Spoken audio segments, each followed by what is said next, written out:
дар кооперативи тиҷоратии бузургмер баъди ҷамъоварии ҳосили маҳсулоти фолезӣ дар ин замин пиёзи барвақтӣ мекоранд. роҳбарияти кооперативи истеҳсолӣ бо мақсади ба даст овардани ҳосили баланд дар самти зироатҳои кишоварзӣ соли дуюм мешавад ки аз таҷрибаи пешқадами олимони тоҷик истифода менамояд. бо маслиҳати номзади илмҳои кишоварзӣ Сафарали Олипов ва тавсияҳои мутахассисон аз ҷамъияти дорои масъулияташ маҳдуди Сафариён аз маркази вилоят кишоварзони ин кооперативи тиҷоратӣ нимаи дуюми моҳи сентябр ба кишти пиёзи барвақтӣ шурӯъ карданд.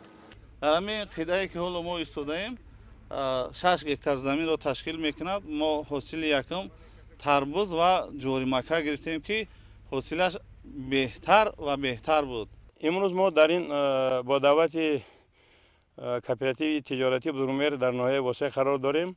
дар киш намудани пиёзи барвақтӣ ва гирифтани ҳосили дилхоҳ ва баъд аз киш коштани навъҳои пахтаи миёнаи офаридаи олимони академияи илмҳои кишоварзӣ киш кардани пахтаи тезрас, яъне ки ҳами 3 соли пиёзи барвақтӣ гирифтани 50-60 тонн аз гектар ва киш намудани пахтаи тезраси олимони тоҷикистон ва ин нақшҳое ки мо зер амалӣ карда истодем дар як ноҳия нест. то давраи коридани тухми пиёз мутобиқ ба қоидаҳои агросаноатӣ ба замин нурии минералӣ аммофоз мепошанд.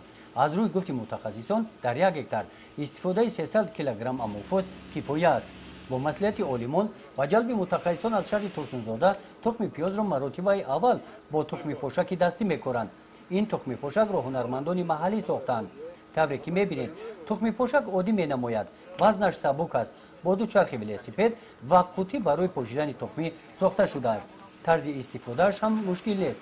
як нафар дар як рӯз метавонад ба 10 гектар замин тухмӣ пошад. ҳам тухмӣ кам меравад, ҳам сӯзишворӣ намеравад, қувваи дастӣ қатӣ, ҳам тез шапида мешавад, ҳам ягон ҷои холӣ намемонад. ҳамина дар ҳаминҷа истифода бурсодем. мана ин усула мо қариб 10 сол шид ҳамин усулкати коридана аввал аз Регар, баъд ноҳияи Қумсангир, Калхозобод, Шаҳртӯз, Қабадиён ҳамун ноҳияода ҳамин кати истифода бурда. нави тухми пиёз натиҷаи кори олимони тоҷик аст. аз нави тухми голландӣ муддати 10 сол боз онро ба шароити иқлим мутобиқ кунонида миқдорашро зиёд карданд. ин тухми барои деҳқонон дастрас ва арзон мебошад. мана 1 гектар ба 13 кило мерад. 13 кило аввал харида намешавад. барои 1 килош $300-350 местад.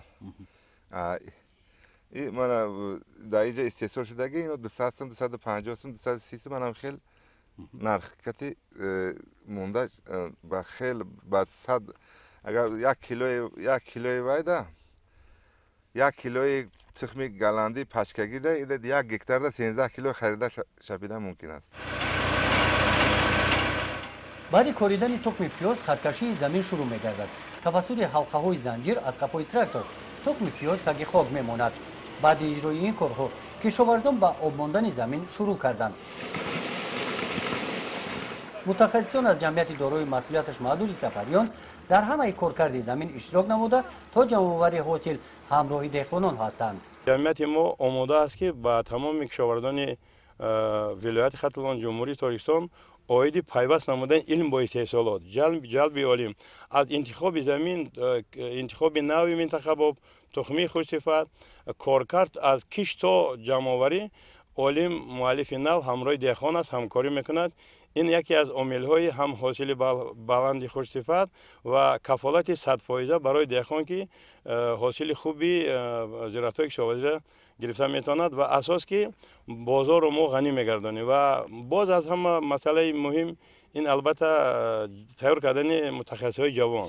дар кооперативи тиҷоратии бузургмер ғайр аз кишти пиёз ин тухми пахта бо номи орофиён бо маслиҳати Сафарали Орипов киш карда шудааст. ниҳолҳои пахта шоха надоранд. ҳосил дар бари ниҳол аст. як ниҳол то 120 кӯрак дорад. ҳӯзаи ниҳоли пахта ба ҷои 4 хона 5 хона дорад. нахи пахта сифаташ баланд буда як ҳӯзаи пахта то 60 чигӣ дорад. аз чинаки аввали ин замин деҳқонон ба қадри 18 центнерӣ ҳосили пахта ҷамъоварӣ намуданд. гузориши Хоҷа Назриев, Худойназар Зуҳуров аз ноҳияи Восеъ барои барномаи иттилоотии Навид.